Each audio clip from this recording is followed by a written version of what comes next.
You thought the empath's greatest danger was collapse, but Jung discovered the opposite. The real danger is not that the empath breaks, it's that they awaken. This wasn't fragility, this was transformation. For decades, Jung watched gentle souls, those who carried everyone else's wounds, who apologized for existing, who bent until they nearly shattered. And then, in one terrifying instant, he saw them snap. But the snap was not destruction, it was ignition. He wrote in his private notes that the most terrifying thing is to accept oneself completely.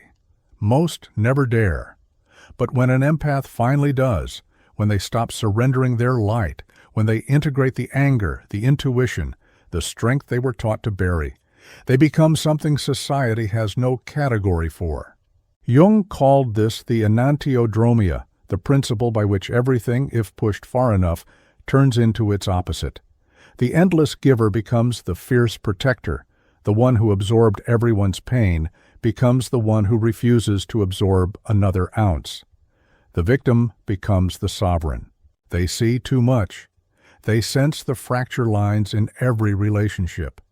They feel the hunger of the narcissist before the words are even spoken. And once they stop denying these perceptions, once they trust them fully, they become what Jung feared most, a human being who can no longer be manipulated. Because here is the paradox. Empathy, unawakened, looks like weakness.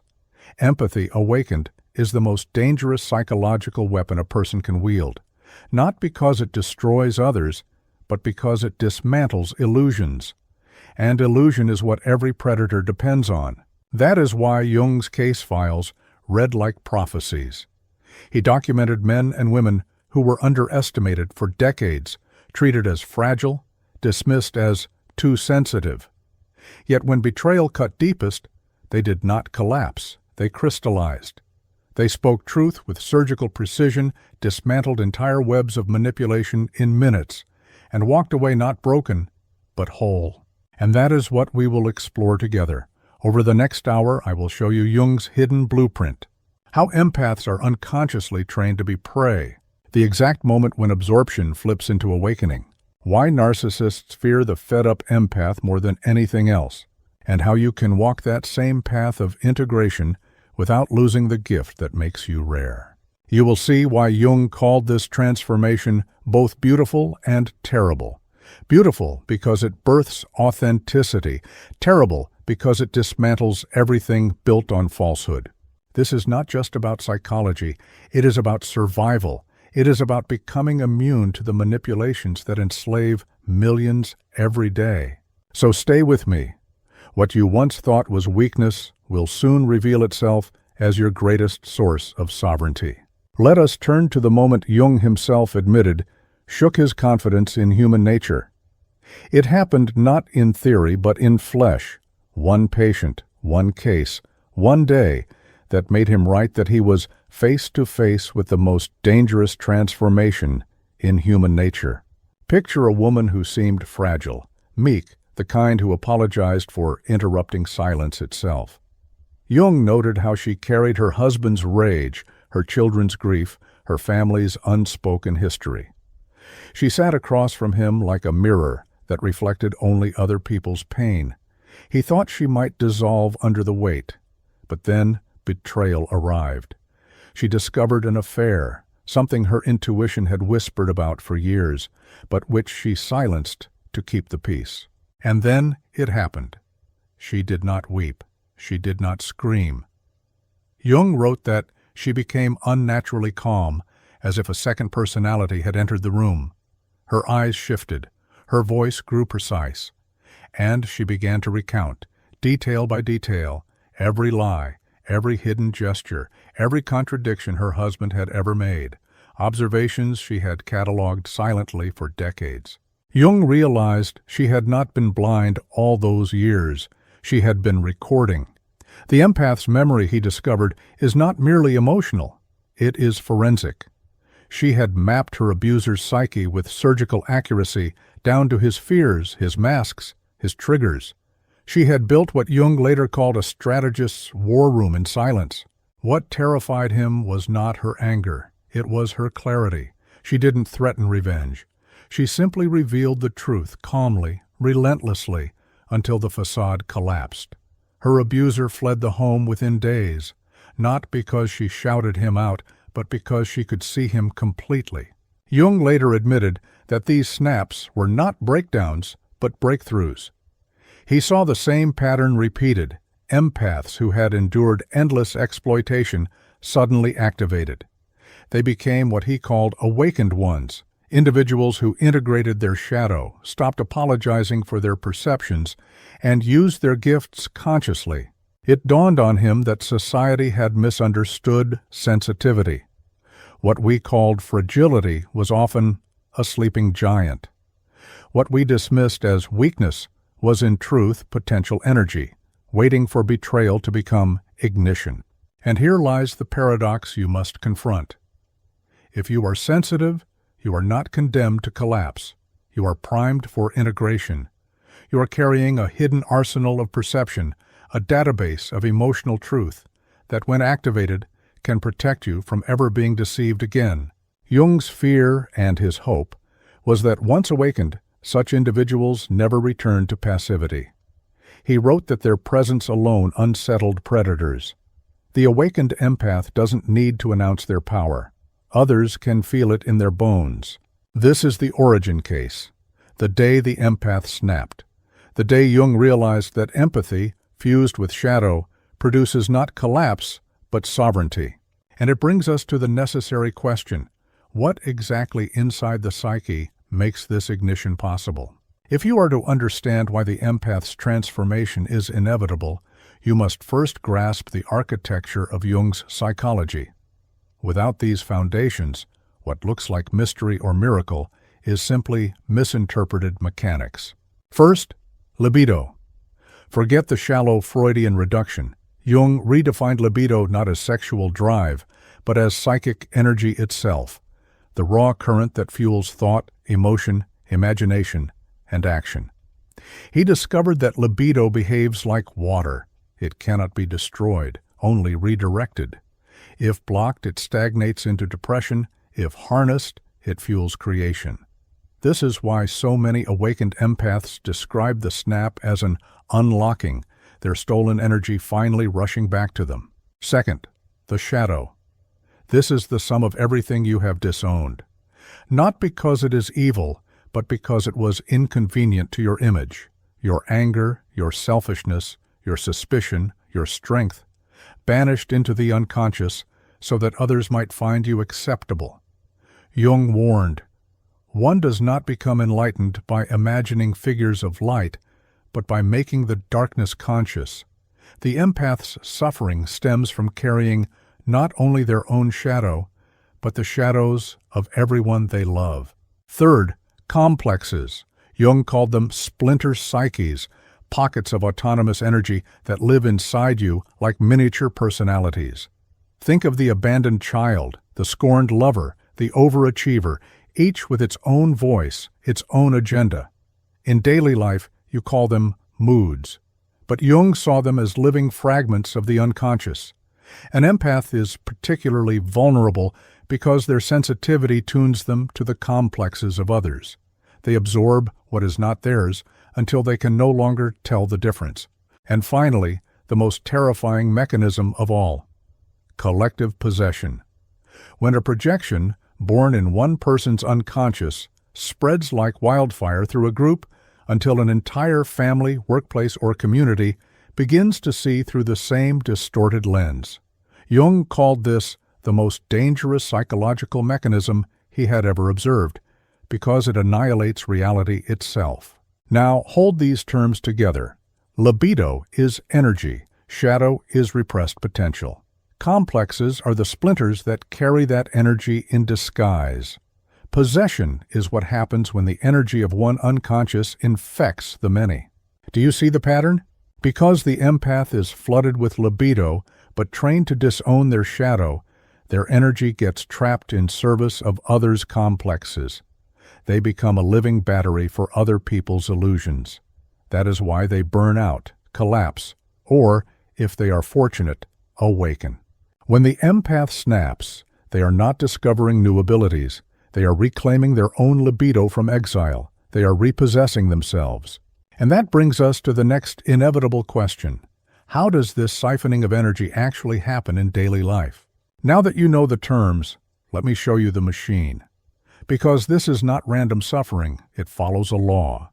Because libido cannot disappear, it must find a channel. Therefore, if you refuse your own shadow, your energy will unconsciously flow into the dramas of others.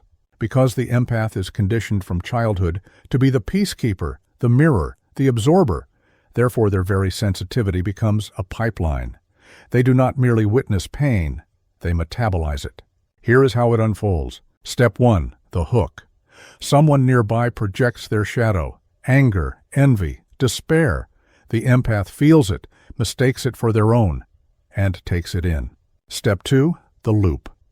The projector, now lighter, feels relief and unconsciously returns for more. The empath, exhausted but secretly proud of being needed, complies again. Step 3. The siphon. Over time, the empath's libido, meant to fuel their own creation, their own individuation, has been rerouted into another's unconscious machinery. They stop painting, writing, studying, daring. Their energy is devoured not by their dreams, but by the dramas of those around them. Jung warned that this siphoning was not benign. He wrote of patients whose very reality had been rewritten by the certainty of another's projection. When someone insists you are cruel, selfish, or manipulative with absolute conviction, even when it bears no resemblance to your inner truth, your psyche begins to question itself. This is gaslighting at its most insidious, not conscious manipulation, but unconscious possession. And here lies the most terrible discovery. The stronger the projection, the more convinced the projector becomes. Their certainty creates what modern psychologists call a reality distortion field. But Jung saw it first. He called it collective possession. When an entire family or community begins to see you not as you are, but as one person's shadow demands you to be. Because the empath carries everyone else's shadows, therefore they become the scapegoat, the silent battery, the one drained of libido until they collapse or awaken. And now you understand the mechanism. It is not laziness, not fragility, not moral weakness that robs the empath of motivation. It is a siphoning system as precise as an IV tube, extracting psychic energy day after day until the host is empty. But once you see the mechanism, the question is unavoidable. What specific forms does this siphoning take in our daily lives, especially in the digital world where possession has gone viral? That is where we turn next, the taxonomy of the traps. Now that you see the siphon at work, you must know its disguises. Jung taught that the unconscious never appears naked. It always wears masks, symbols, archetypes. The Internet, our modern collective unconscious made visible, has perfected these masks. I call them the 7 shadow traps. Each one is a mechanism that drains libido, redirects it from creation to consumption, from selfhood to servitude. They are not accidents of technology. They are ancient psychic forces wearing new digital skins. Trap 1, the infinite novelty loop, the endless scroll that promises freshness but delivers only fragmentation. Trap 2, outrage alchemy, the feeding frenzy of indignation that binds people tighter than love ever could. Trap 3, the comparison theater, curated lives projected as masks, teaching you to measure yourself against illusions. Trap 4, parasocial attachment drift, intimacy with strangers that costs you the intimacy with yourself. Trap 5, identity fragmentation via alt selves, the multiplying of personas until the central I dissolves. Trap 6, productivity porn paralysis, optimizing the system while never producing the work. Trap 7, spiritual bypass candy, soothing symbols and quotes that feel like growth but mask avoidance. Each trap is an archetype disguised as a platform feature. Each whispers the same promise. Stay here, you'll feel whole. And each leaves you emptier, siphoned further from your own center. Because the traps are patterned, therefore they can be named. Because they can be named, therefore they can be dismantled. Let us descend into the first, the most seductive of all, the loop of infinite novelty. The first trap is the easiest to underestimate because it feels harmless. A flick of the thumb, a glance at the feed, a quick check for what's new. But Jung warned that what begins as curiosity easily hardens into compulsion when archetypal energies take hold. The infinite novelty loop is built on the psyche's hunger for surprise. In evolutionary terms, novelty once kept you alive. New fruit, new paths, new dangers. Today, the loop weaponizes this instinct. You think you're grazing for insights, but you are really grazing for stimulation. Here is the pattern. Tap, dopamine, micro-boredom. Next, tap. Hours vanish, not because you are enjoying yourself, but because your psyche is locked in what Jung called the trickster's spell. The trickster archetype doesn't destroy you with pain, it destroys you with diversion. Jung observed this dynamic in patients long before smartphones existed.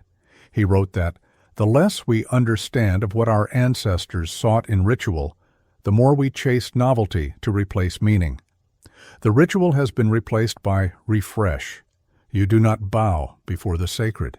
You bow before the algorithm." The empath is especially vulnerable here because their nervous system is already tuned to the slightest shift in environment.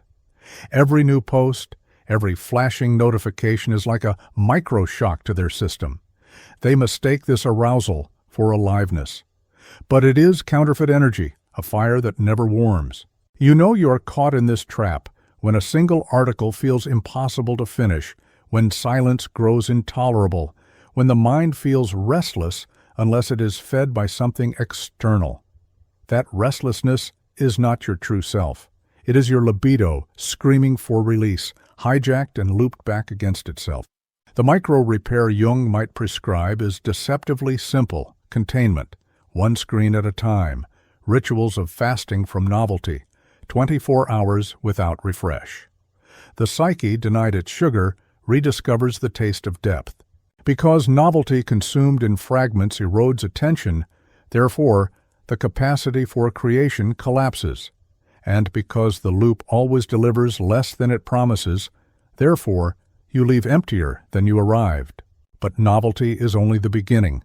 When stimulation fades, the psyche hungers for stronger fuel, and the next trap delivers it: outrage. If novelty is sugar, outrage is fire. It burns brighter, hooks deeper, and leaves scars long after the scroll is over.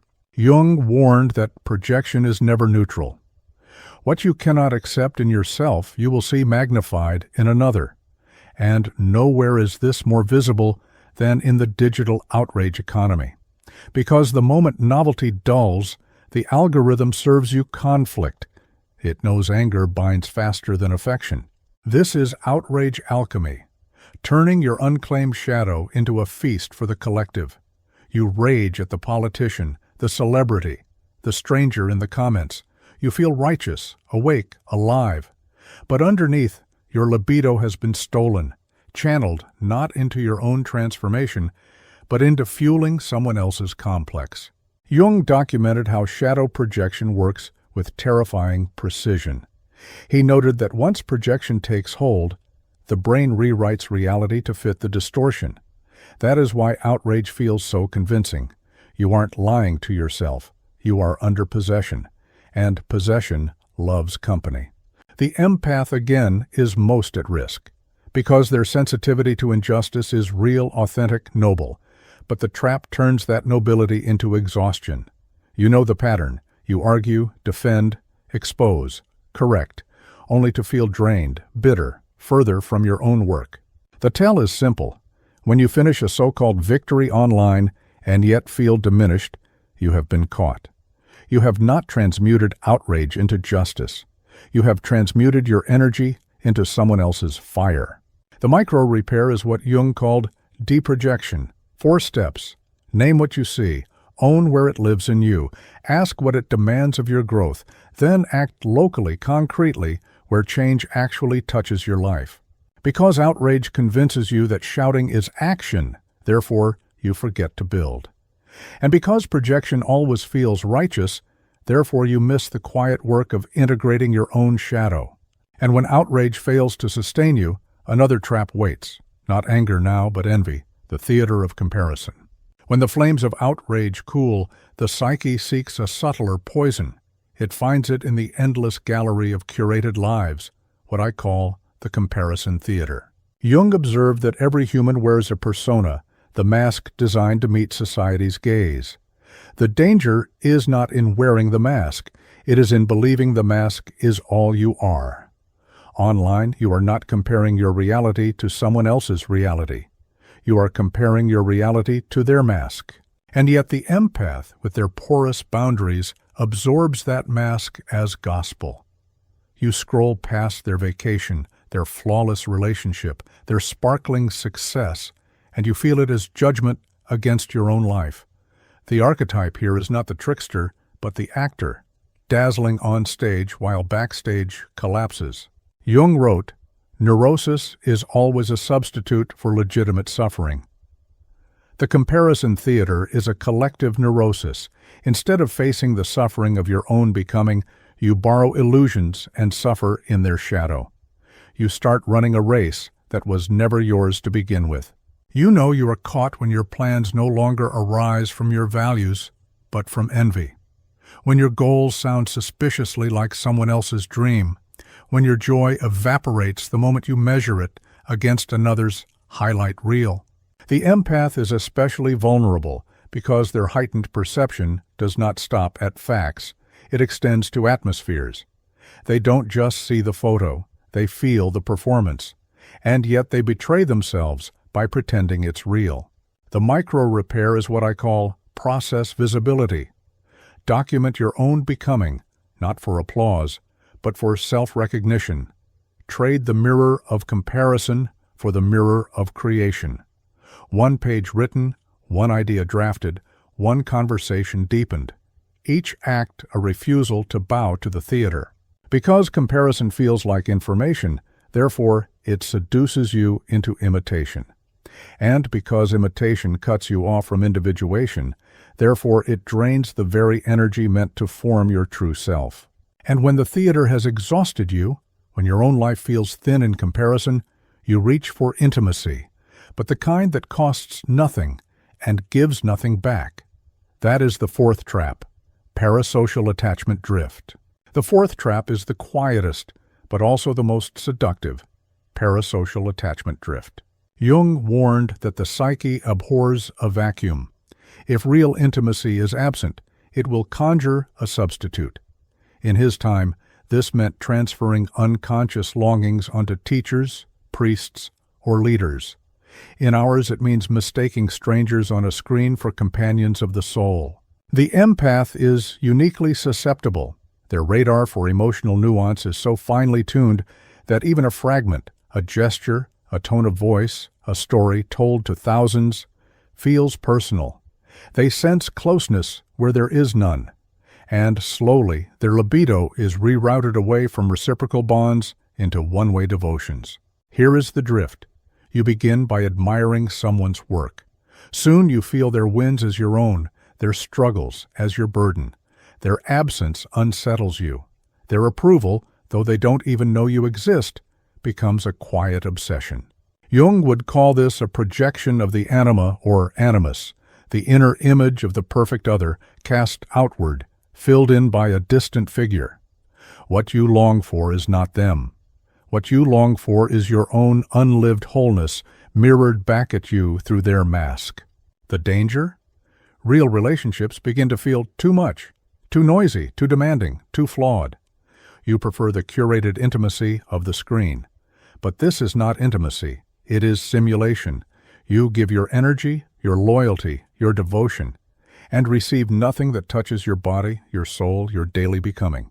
You know you are caught when you speak of an influencer, a creator, a distant figure, as if they are part of your circle. When "we" slips into your language, when the presence of a stranger online soothes you more than the presence of someone in the room. The micro-repair is deceptively simple, ratio. For every hour you give to one-way intimacy, give 10 minutes to reciprocal connection, a call, a walk, a meal, where energy flows both ways. Jung insisted that individuation requires friction, and friction only arises when another can resist you, challenge you, see you fully. Because parasocial drift feels safer than real intimacy, therefore, it slowly starves you of the growth only true contact can bring. And once intimacy has been displaced by simulation, the next fracture appears, not in your relationships, but in your very sense of self. This leads us into the fifth trap, identity fragmentation via alt selves. The fifth trap is subtle but devastating, identity fragmentation via alt selves. Jung taught that the psyche longs for wholeness, what he called individuation. Yet, in the digital age, you are tempted to live not as a whole, but as fragments, different masks for different rooms, curated personas for each platform. One version for work, one for friends, one for strangers. And soon the I behind them begins to thin. The empath feels this fracture most acutely because they are already fluid, already tuned to the moods and needs of others. They can slip into roles with ease. Online, that fluidity multiplies. The mother becomes the motivator. The thinker becomes the entertainer. The wounded one becomes the healer. Each mask gathers attention, and attention feels like validation. But slowly, the center dissolves. Jung warned that the possession of one's own personality is the gravest achievement. Without it, you are possessed by roles, each clamoring for dominance. You feel pulled apart, exhausted, unable to choose, as if every decision betrays one of your many selves. You know you are caught when your commitments feel like betrayals, when you hesitate to act, fearing one of your masks will be displeased, when you no longer know what I want means, only what they expect. The micro-repair is what Jung called establishing an axis mundi, a central pole around which the psyche can turn. Practically, this means one daily act performed by the same self. A journal entry written without audience, a decision made without consultation, a ritual done for no one's gaze but your own. Over time, the fragments begin to orbit a center rather than scatter into chaos. Because the persona multiplies in masks, therefore the true self risks vanishing. And because a vanishing self cannot generate authentic desire, therefore motivation withers into paralysis. And that paralysis is exactly where the sixth trap waits, dressed as productivity, but hollow at its core. Productivity porn paralysis. The sixth trap wears the mask of virtue. It flatters you by appealing to your ambition. But Jung warned that the most dangerous illusions are those that masquerade as growth. This is productivity porn paralysis. Here the psyche is not seduced by rest or distraction, but by preparation. You devour books on systems, binge tutorials, optimize calendars, fine-tune workflows. You feel productive because you are orbiting the work, yet the work itself remains untouched. Jung would have recognized this as the poor eternus, the eternal youth who clings to potential rather than embracing limits. The empath, terrified of disappointing others, gravitates toward endless optimization because it feels safe. Systems can't reject you. Templates don't betray you. The fantasy of I'm almost ready shields you from the risk of beginning. But libido, trapped in orbit, grows restless. You sense it as tension, lists without action, plans without embodiment, a life that feels busy but not alive. Jung wrote, "We cannot live the afternoon of life according to the program of its morning. Preparation is the morning. Creation is the afternoon. Stay too long in morning, and the day is lost." You know you are caught when you spend more energy setting up a system to write than actually writing. When the act of studying how to live consumes the very hours meant for living. When you mistake sharpening the knife for cooking the meal. The micro-repair is ruthless containment, constraints as guardians. One tool, one list, one small act shipped before sundown. Jung would say that the psyche requires containers, not endless horizons. Limits are not prisons, they are crucibles. Because productivity without creation feels like progress, therefore you remain stuck in potential. And because potential never incarnates, therefore, your libido feeds on itself until paralysis hardens. And when paralysis sets in, the final trap appears, the sweetest and most dangerous of all, spiritual bypass candy. The seventh trap is the most deceptive because it arrives dressed as wisdom. It does not look like destruction, it looks like light. But Jung warned that one does not become enlightened by imagining figures of light, but by making the darkness conscious. And that is why this trap is so deadly. I call it spiritual bypass candy. Here, the empath turns to affirmations, quotes, rituals, sacred symbols, not as living practices, but as anesthetics. The pain of their shadow is intense, the betrayal of their energy undeniable, and so they reach for sweetness, words that soothe without transforming, practices that calm without confronting. The archetype at play is the inflated self, the illusion that you have transcended struggle simply because you have named it. You scroll through spiritual aphorisms, nodding at every phrase, yet nothing in your life changes. You talk about alignment, but avoid the difficult conversation. You light the candle, but never face the shadow that waits in the dark. The empath is especially vulnerable here because their longing for meaning is sincere. They truly seek the sacred, but sincerity without shadow work dissolves into illusion. Jung called this inflation, when spiritual symbols are worn like costumes rather than lived as transformations. You know you are caught when you speak of energy but avoid boundaries, when you collect teachings but never apply them, when your bookshelf expands but your life contracts. The micro-repair is devotion to the concrete. Jung's method of active imagination asked not only for vision, but for embodiment. Ask, what is the smallest visible act that embodies the truth I claim? If you speak of love, make the phone call. If you speak of courage, send the application. If you speak of freedom, set the boundary. Because bypass feels like awakening, therefore, it seduces you into stagnation.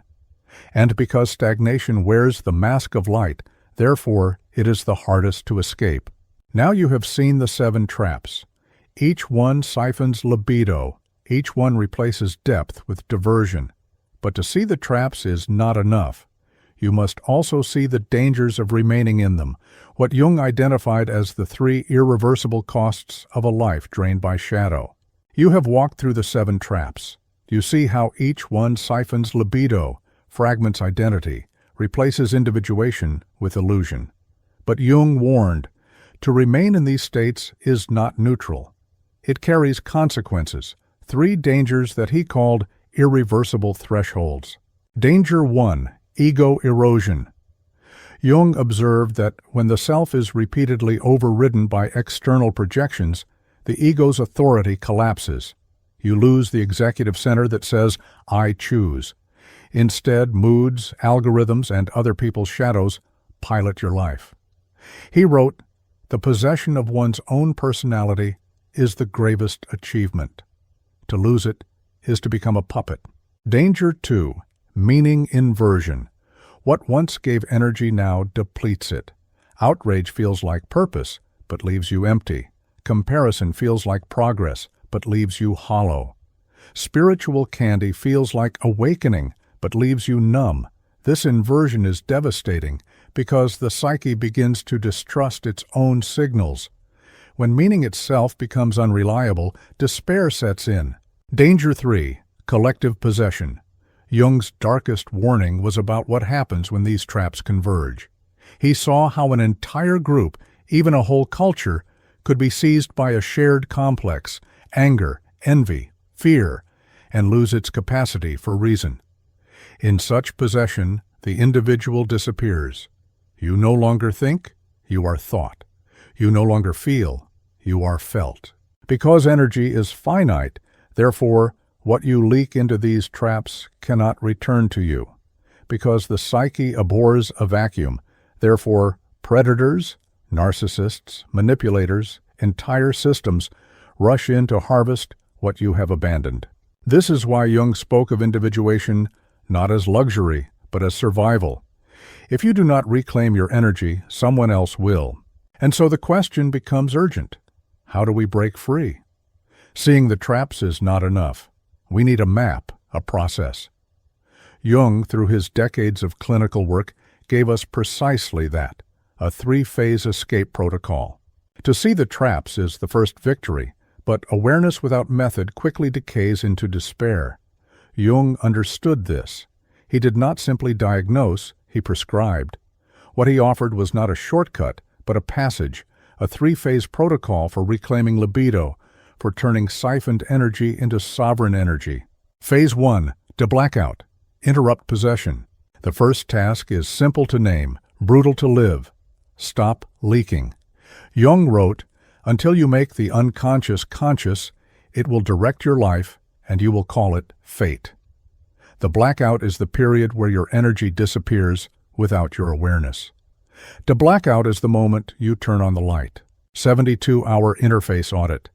Write down every point of contact that drains you. Apps, people, patterns. Remove 3, limit 3, ritualize 4. This is not asceticism. It is triage. Body check loop. Every hour, pause. Inhale 4, exhale 6. Name the feeling. Name the task. This simple naming interrupts possession. The Negredo window. Jung saw the Negredo, the blackening, as the necessary first stage of transformation. Create 20 minutes of deliberate boredom daily. No screen, no noise. Let the psyche detoxify. Because friction weakens the complex, therefore possession loosens. You do not win the war in a day, but you do cut the enemy's supply lines. Phase 2, rebinding libido, reclaim energy for making. Now comes the harder work, giving your energy a new channel. Jung observed that libido resists the void. If you do not direct it, it will regress into shadow. Rebinding is the art of pouring it into creation. One sacred output. Daily. Choose a single artifact, paragraph, sketch, decision, gesture. Do it at the same hour, in the same place. Ritual creates containment. Containment births flow. The symbolic contract. Write a one-page pact with your future self. Sign and date it. Jung often used ritual acts to anchor psychological transitions. You are binding your energy to a promise. Low-friction launch pads. Templates for beginnings. A first ugly draft. A first outreach. A first rep. The psyche resists initiation more than continuation. Lower the gate to step onto the path. Because libido prefers channels with form, therefore your energy stabilizes. Motivation returns not as a push, but as a current. Phase 3. Re-enchantment. Integrate shadow. Sustain drive. The final phase is not about escape, but integration. Jung insisted that what you banish will hunt you. What you integrate will serve you. Re-enchantment is the art of turning shadow into ally. Projection retrieval. When envy or outrage spikes, pause. Ask, what skill am I denying in myself that I see exaggerated in them? Then schedule one act to embody it. Archetypal rotation. Each week practice one micro-quest. Warrior, boundary, lover, care, magician, system, king, queen, decision. This rotation ensures no function dominates. Reality devotion. Do one difficult thing in public. Publish, perform, confront. The shadow dissolves when exposed to the sun of reality. Because you metabolize shadow into skill, therefore motivation becomes renewable. Because individuation is never finished, therefore this protocol is not a cure, but a rhythm. This three-phase path, de-blackout, rebinding, re-enchantment, is not an escape from the world. It is a return to yourself. Jung believed individuation was the central task of life, and the traps you now see are nothing more than invitations to complete it. And yet, even with the map, the road is perilous. Many stumble, many relapse. That is why you must know the common pitfalls, where the awakened most often fall back into shadow. Even with a map, the psyche is cunning. It prefers comfort over confrontation, illusion over individuation. Jung warned that the way is not straight but serpentine, which means you must know the places where most travelers stumble. Pitfall 1. all-or-nothing purity. You decide you will quit every app, cut every tie, rewrite your life overnight. For a week, you feel free. Then the collapse comes, and with it, shame. Jung would call this an inflated ego, mistaking radical gesture for transformation. The course correction is gradualism. Remove one leak, then another. Layer sovereignty. Don't seize it in one grand performance. Pitfall 2. Secret substitution. You delete one platform only to binge another. You escape one toxic relationship only to find its twin. Jung called this the compulsion to repeat, the unconscious restaging of unresolved drama. The correction is not subtraction, but substitution with awareness. What will you do instead? What practice? What ritual? What creation will fill the void? Pitfall 3. Heroic sprints. You pour yourself into one season of furious effort, new projects, new identity, only to burn out. This is the archetype of the poor Eternus again, the eternal youth who cannot endure limits. Jung's correction was the symbol of the seasons. Live in cycles, allow winter, honor rest. True sovereignty does not mean endless acceleration. Pitfall 4. Lone wolfing. You believe individuation is isolation, that to be whole is to need no one. But Jung warned, the meeting of two personalities is like the contact of two chemical substances. If there is any reaction, both are transformed.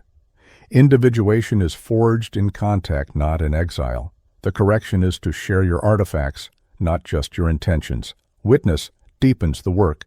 Because the psyche tricks you with extremes, therefore your discipline must be subtle. Because traps reappear in disguise, therefore vigilance must be ongoing. And this brings us to the daily disciplines, the maintenance practices that prevent relapse and keep the fire alive. Jung insisted that individuation is not a single event, but a rhythm, a tending of the fire. Without maintenance, the psyche slips back into possession. He wrote, "There is no birth of consciousness without pain. But once born, consciousness must be fed." Here are 5 keystones, simple, practical habits that sustain your sovereignty. Morning without mouthpieces. No feeds, no projections, no borrowed voices before your first act of creation. Begin with your own soul, not the collective unconscious. Sabbath from stimulation. 1 block each week without noise. No screens, no inputs. A pause in which libido returns to you. Jung would have called it a container for renewal. Frictionful phone. Turn it to grayscale. Dock it in another room. Raise the barrier just enough that use becomes conscious rather than compulsive. Reciprocal circle. At least 2 people with whom the flow is mutual, not one-sided. Your energy is not meant only to absorb. It must also be met, witnessed, and returned. Quarterly renegotiation. Every season, audit your roles, tools, and commitments. Ask, which still serve individuation, and which now siphon?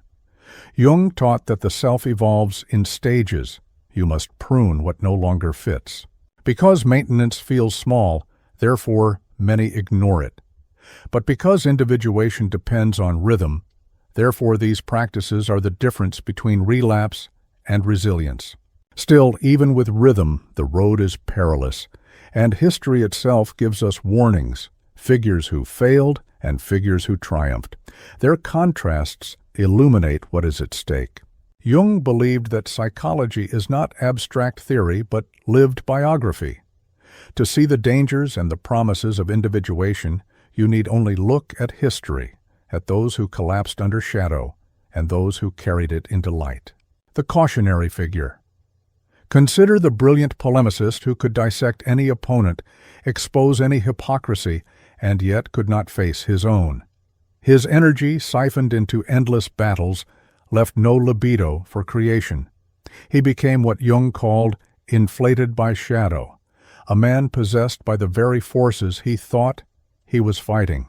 His intellect survived. His sovereignty did not.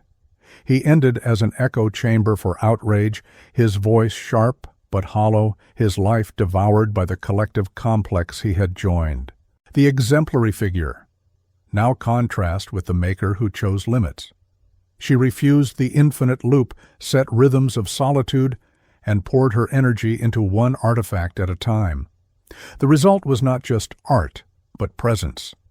Jung would call this symbolic living, allowing the unconscious to speak through form, giving libido a vessel strong enough to hold it. Her influence endures, not because she sought attention, but because she lived individuated. Her shadow did not vanish. It became craft. These contrasts are not about fame or obscurity. They are about whether one becomes a vessel for the collective shadow or a container for the self. Jung's lesson is clear. Individuation is not optional. Those who resist are possessed. Those who submit consciously are transformed. And what is true for the individual is also true for culture, which is where we must now turn, to the stakes of this work not just for you, but for us all. You have seen the traps, the dangers, the method, the maintenance, but Jung warned that individuation is never merely personal. It is cultural medicine. The world hangs on a thin thread, and that thread is the psyche of man. If your energy is siphoned, the collective weakens. If you reclaim it, the collective strengthens. Look around you. A society addicted to novelty, consumed by outrage, fractured by comparison, anesthetized by bypass. These are not just your struggles. They are our age's neurosis, magnified by machines. Jung foresaw this when he wrote that unchecked shadow would break into the open in mass psychosis. The digital world has made his prophecy visible. This is why your liberation matters. Not because your motivation alone restores meaning, but because each individuated person becomes a counterweight to collective possession. Every time you resist the loop, the theater, the bypass, you weaken the spell for others. Every time you create instead of scroll, speak truth instead of absorb, live symbolically instead of artificially, you anchor a culture drifting toward unconsciousness. Return, then, to the paradox that opened our journey. The danger is not that you feel too much. The danger is that you do not build a conscious relationship with what you feel. The danger is not that you see too much. It is that you do not trust what you see. The danger is not that you carry too much shadow. It is that you never learn to make it conscious. Integration is the key, individuation is the path, and sovereignty is the reward. So here is your call to action. Identify the two traps that drain you most. Name them, write them, speak them. And tonight, begin phase 1, one active to blackout, however small. Tomorrow, one sacred output. This week, one projection retrieved. Comment your two traps. Share your first act. Tell the truth of your individuation so others see permission where they once saw only despair. The danger isn't that you were broken. The danger is that you never learned to reassemble yourself consciously. Use this work as cultural medicine. Reclaim your energy. Become the sovereign empath, the individuated one, the dangerous soul our time cannot control. Because the world does not need more outrage. It needs awake individuals who cannot be possessed. And that, Jung believed, is how we survive the age of shadow.